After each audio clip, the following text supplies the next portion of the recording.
we all do respect doon sa mga taong gusto lang ng katahimikan sa kanilang buhay. Alam nyo, napakaganda ng hangarin nyo sa buhay. Saludo ako sa inyo. Pero alam nyo ang totoo sa panahon ngayon, hindi nyo rin kailangang manahimik na lang habang buhay. Lalong lalo na kung tungkol sa ating bansa ang pinag-uusapan. Kasi tayo ay kabilang sa mamamayang Pilipino. Kaya kung ano man ang mga nangyayari sa ating bansa ngayon, may karapatan din talaga tayong bumusis para marinig ang lahat ng hinanaing natin sa buhay. But in a good way. Hindi sa paraan na kailangan nating gumatong para madagdagan ang problema sa ating bansa. Iparating natin ang ating mga mensahe o mga hinanaing sa buhay sa mabuting paraan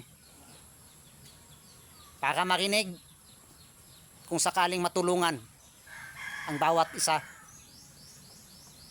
sa mamamayang Pilipino na halos lahat problemado